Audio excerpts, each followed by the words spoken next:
Richard Bellote loves the view from his backyard.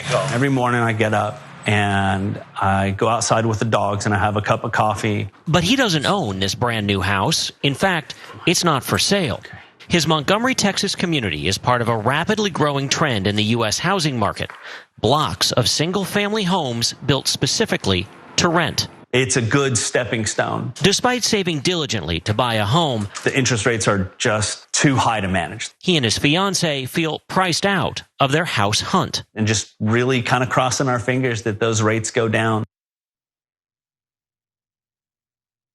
Stepping stone in what is likely to be an overpriced rental unit that was specifically built not for working class Americans to be able to afford and buy in order to build wealth, but specifically for lease. Now, look, typically, I don't have a problem with that, right? I think when you increase housing stock, that is a good thing.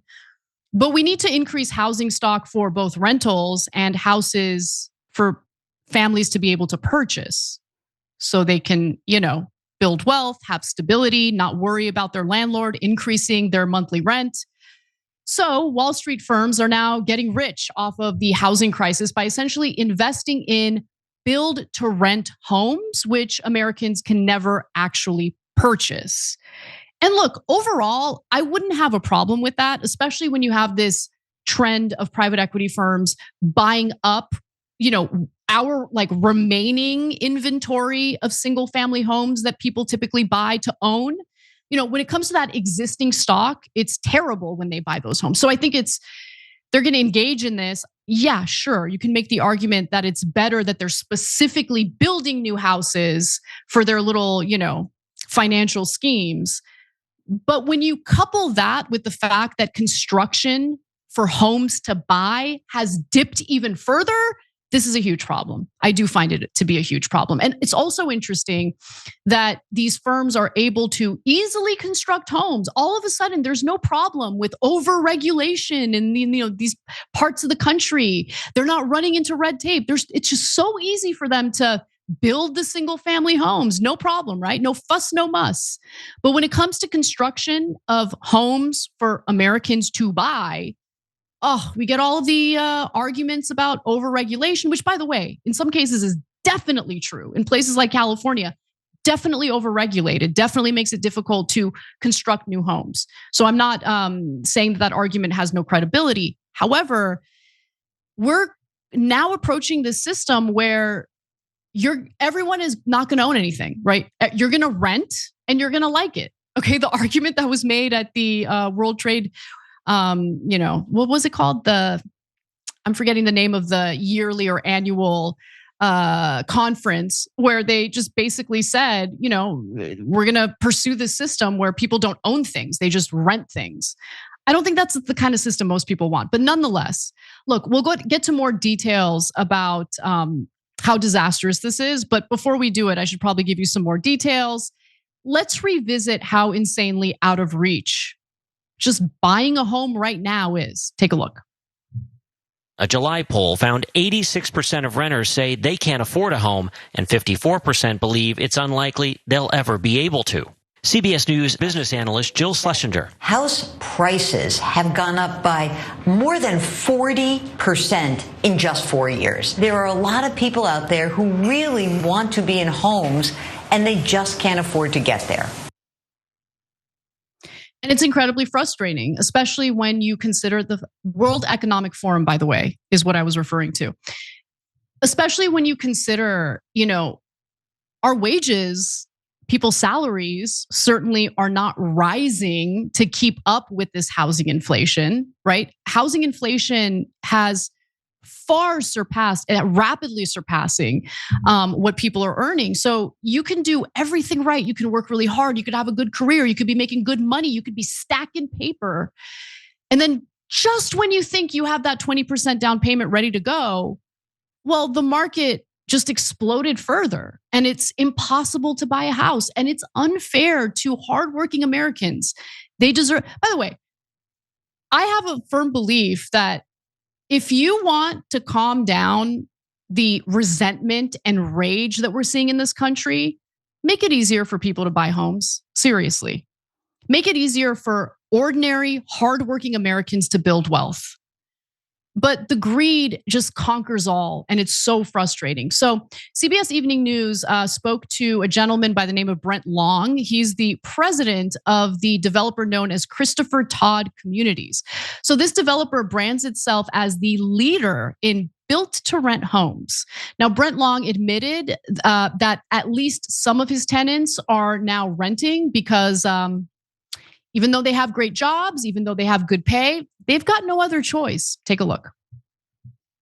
We're really in the first couple innings of the BTR business. Brent Long is leading the built-to-rent expansion for Christopher Todd Communities. He says renters stretch from Gen Z to baby boomers. It's really renters by choice and renters by need. If the traditional view of the American dream is you buy a home and that becomes your biggest asset, what does this do to that concept? I don't think it takes it away. It solves some issues that are out there in terms of affordability, availability. It takes it away. Okay, you're not building wealth when you're renting. Let's keep it real. And look, that's a huge problem for sure. But then there's the other problem. When you're a renter, you can't rely on the stability in housing costs that people who own can enjoy, right? So, there are parts of the country right now where people are seeing their rent go up, especially if they're living in a part of the country where rent control isn't a thing, right? So they'll see their rent increase by $500, $1,000. I mean, that crushes American families. And so the idea that no, pursuing this system where it becomes more and more difficult for people to buy homes and they have no other option other than renting, that's not going to help them build wealth. How does that make any sense at all? So let's talk a little bit about the idea of availability. So this business is based on building new homes that cannot be bought. And look, again, generally speaking, I'm okay with that as long as there is new construction for people to purchase homes as well. But that's not what's happening. These homes are specifically being purchased, they're being constructed specifically for people to rent because these Wall Street firms see it as a massive investment, a way to essentially make money off of people who have no other choice, but to, rent from, one of their developments. But Matt Birnbaum, who is the chief investment officer at Avalon Bay, another real estate investment trust currently acquiring build-to-rent homes, states that build-to-rent developments don't come at a cost of for-sale supply because the firm isn't acquiring rentals that an individual homeowner would have otherwise purchased. And you know what? That's true. That is fair. I would much prefer this system over what's been happening with Wall Street firms buying up remaining inventory of homes. But I do have a problem with the lack of construction of homes to buy. He told the Wall Street Journal, "We are not competing with individuals trying to buy individual homes in the private market." Avalon Bay states that it plans to invest $1 billion in build-to-rent homes going forward. And obviously, location matters too.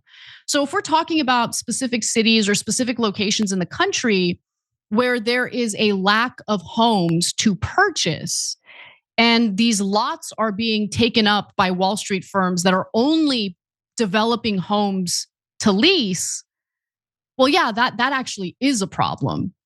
Right. And of course, our politicians are pathetic. I'm not just talking about on a federal level, in some cases, also local level. And if you don't have regulations in place to ensure that there's a balance here between rental units and homes to purchase, well, yeah, it's going to rob Americans of one of the main opportunities they have to build wealth for themselves and for their family.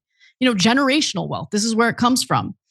Now, Birnbaum says, "We think we're really in the early stages of what could be a pretty significant, almost new asset class." And that's really what they're thinking about, asset class, okay? These asses love asset classes. Now, so just how many build-to-rent homes are there? Well, in 2023, builders completed an estimated 97,000 build-to-rent residential homes, including those outside build-to-rent communities, an increase of 45% from the year before and a record for the sector, according to estimates from John Burns Research and Consulting, which provides independent research on the US housing industry. Now, couple that with this harsh reality from the US Census Bureau. They found that in 2023, last year, the US residential construction decreased for the second consecutive year. 1.41 million new homes were built last year, which was actually down 9% from 2022, the year before. So you're seeing the construction of homes to buy decrease little by little, year after year, and the construction of homes to rent increase. And so I do see that as a huge problem. So the properties do remain relatively niche. This is a relatively niche sector of the housing market, making up a record 7.9% of all single family housing starts in 2023, according to Arbor Realty Trust.